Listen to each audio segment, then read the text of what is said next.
దశాబ్దాలుగా సాగుతున్న ఒక దారుణమైన అన్యాయం భూమి నుంచి నిద్రలేచింది. తమను చంపిన వారిని వదలకుండా ఉండేందుకు తమను పాతరేసిన వాడిని నిద్ర పోనీయకుండా చేసింది. కళ్ళు మూసినా తెరిచినా అతడికి తను మట్టిలో కలిపేసిన శవాలే కనిపించాయి. అనుక్షణం మట్టిలో దాగిన ఆ భయంకర నిజాన్ని బయట ప్రపంచానికి తెలియచెప్పాలంటూ ఏదో తెలియని ఆదేశాలు అతడిని పిచ్చివాడిని చేశాయి. అంతే, ఇక తట్టుకోలేకపోయాడు. వెంటనే వెళ్లి పోలీసులను కలిశాడు. ఉత్తి చేతులతో కాకుండా కొన్ని స్పష్టమైన ఆధారాలతో వెళ్లి ఆనాటి ఘోరకలిపై ఫిర్యాదు చేశాడు. అయితే ఇప్పుడు తనపై దాడి జరిగే అవకాశం ఉందని, తనకు పోలీస్ రక్షణ కల్పించాలని కూడా విజ్ఞప్తి చేశాడు. అతడు మరెవరో కాదు, దేశంలోనే సంచలనం కలిగిస్తున్న ధర్మస్థల మాస్ బెరియల్ కేసులో విజిల్ బోయర్. అతడి చేతిలోనే 100కు పైగా మహిళలు భూమిలో పాతరేయబడ్డారు. అతడి వల్లే 2 దశాబ్దాల నాటి నిజం మరోసారి బయటకు విరుచుకుపడింది.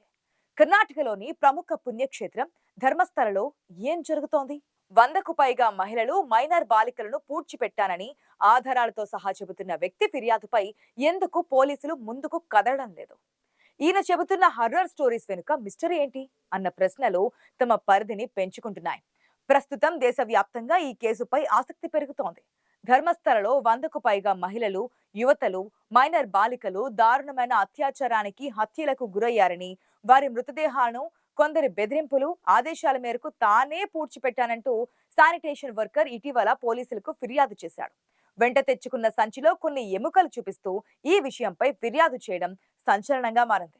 అయితే తాను పూడ్చిపెట్టానని చెబుతున్న మృతదేహాలన్నీ అనుమానాస్పద రీతిలో అదృశ్యమైన యువతులవేనని, వారంతా లైంగిక దాడులకు గురై చనిపోయినట్లు తనకు అనుమానాలున్నట్లుగా చెబుతున్నాడు.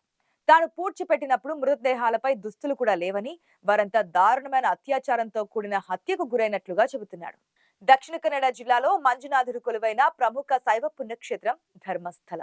800 సంవత్సరాల చరిత్ర కలిగిన ఈ దేవాలయానికి కర్ణాటక నుంచే కాకుండా పొరుగు రాష్ట్రాల నుంచి కూడా భారీగా భక్తులు వస్తూ ఉంటారు.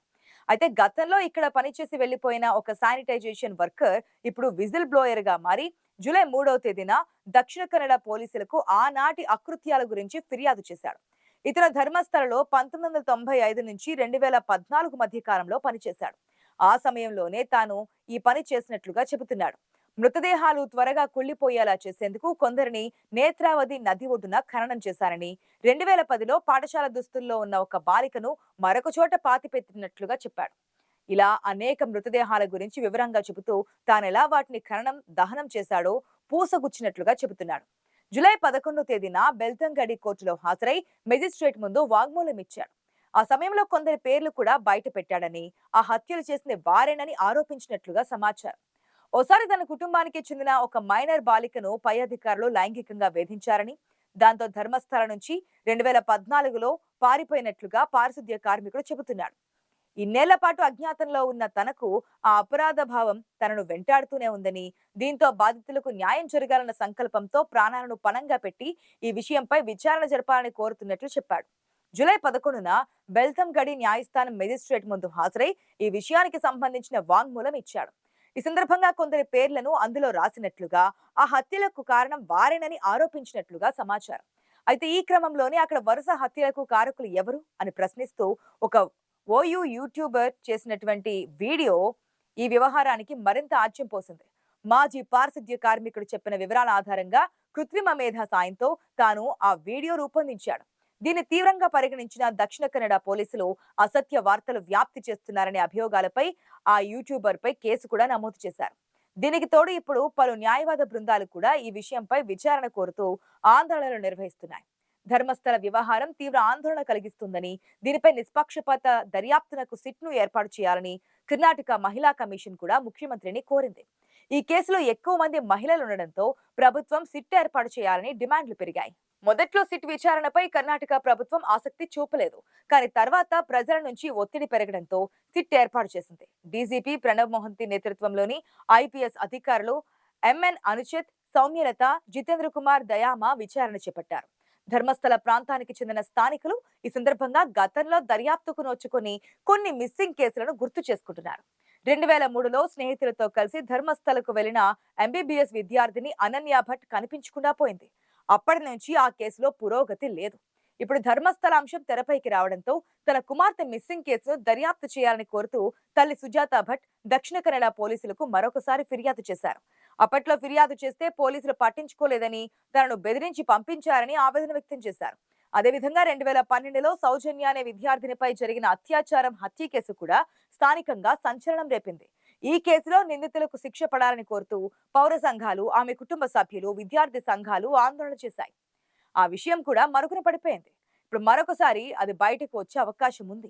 ఈ కేసులో శానిటేషన్ వర్కర్ చేసిన ఫిర్యాదు, అందులో అతడు చెప్పిన విషయాలే కీలకంగా మారాయి. తాను చాలా మంది ఆడపిల్లల మృతదేహాలు నేత్రావతి నది ఒడ్డున ఖననం చేశారని, అందులో మైనర్లు కూడా ఉన్నట్లుగా చెప్పాడు. కొంతమంది బాలికలు పాఠశాల దుస్తుల్లో కనిపించినట్లు, ఇంకొంతమంది మృతదేహాలు లో దుస్తులు కూడా లేకుండా శరీరాలపై లైంగిక దాడులు కొట్టినట్లు ఆనవాళ్లు కనిపించాయని చెప్పాడు. మహిళలపై ఎంత ఘోరమైన దాడులకు పాల్పడ్డారో దీన్ని బట్టి అర్థం చేసుకోవచ్చు. మృతదేహాలను ఖననం చేశారని చెబుతున్న ప్రదేశాలలో పుర్రె వంటి శరీర అవశేషాలు బయటకొచ్చాయి.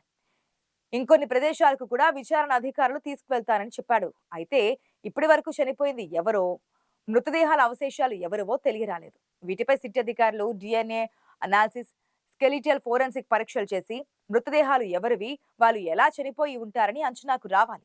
అప్పుడే చనిపోయింది ఎవరో ఖచ్చితంగా చెప్పేందుకు అవకాశం లభిస్తోంది. ఇంకా పూర్తిగా మృతదేహాలను వెలికి తీయకపోవడం, అప్పుడే విజిల్ బ్లోయర్ ఇచ్చిన స్టేట్మెంట్లు బయటకు లీక్ కావడంతో విచారణలో చాలా ఇబ్బందులు ఎదురవుతున్నాయి. ఈ ఘటనలు జరిగి ఇన్నేళ్లు అయితే విజిల్ బ్లోయర్ ఇప్పుడే ఎందుకు తన తప్పును ఒప్పుకోవాల్సి వచ్చింది అనే ప్రశ్నలు అందరిలోనూ వ్యక్తమవుతున్నాయి. అయితే తాను 100కు పైగా మృతదేహాలను దహనం చేయడం, పాతి పెట్టాల్సి వచ్చిందని, అలా చేయమని తనపై కొందరు ఒత్తిడి తెచ్చారని విజిల్ బ్లోయర్ తెలిపాడు. మేము నిన్ను ముక్కలుగా నరికేస్తాం, నీ శరీరాన్ని మిగిలిన వారిలాగే కప్పి పెడతాం అంటూ తనను బెదిరించారని శానిటేషన్ వర్కర్ చెప్పారు. ఈ భయంతో తాను ఎవరికీ చెప్పలేదన్నాడు. చనిపోయిన వారికి గౌరవం, వారి ఆత్మలకు శాంతి చేకూర్చడానికి తన ప్రాణాలను పణంగా పెట్టి ఇప్పుడు చెబుతున్నారని అంటున్నాడు.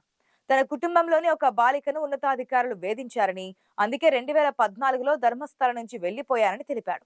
తప్పు చేశారనే భావన తనను మనశ్శాంతిగా ఉండనివ్వడం లేదని చెబుతున్నాడు. ఇదిలా ఉండగా ఈ కేసులో ధర్మస్థల క్షేత్రానికి సంబంధించిన కొందరు శక్తివంతమైన వ్యక్తులు ఈ హత్యలకు కారణమని, విచారణను అడ్డుకోవడానికి ప్రయత్నిస్తున్నారని ఆరోపణలు వెల్లువెత్తుతున్నాయి. విచారణ అధికారులపై కూడా ఒత్తిడి తెస్తున్నారని ఆరోపణలున్నాయి. వీరిని ప్రభుత్వం కాపాడుతుందని కూడా ఆరోపణలు చేస్తున్నారు. టైమ్స్ ఆఫ్ ఇండియా రిపోర్ట్ ప్రకారం ఈ ఆరోపణలపై కర్ణాటక ఆరోగ్య శాఖ మంత్రి దినేష్ గుండూరావు స్పందించారు. ఈ కేసులో తాము ఎవరిని రక్షించడం లేదని చెప్పారు. దీన్ని సంచలనాత్మకం చేయాలని తాము అనుకోవడం లేదని, కానీ ఈ కేసులో నిజాలు బయటకు రావాలని కోరుకుంటున్నట్లు చెప్పారు. శానిటేషన్ వర్కర్ చెప్పిన విషయాలు షాక్ కు గురిచేశాయని, ఇవి నిజమని తేలితే నిందితులపై కఠిన చర్యలు తీసుకుంటామన్నారు.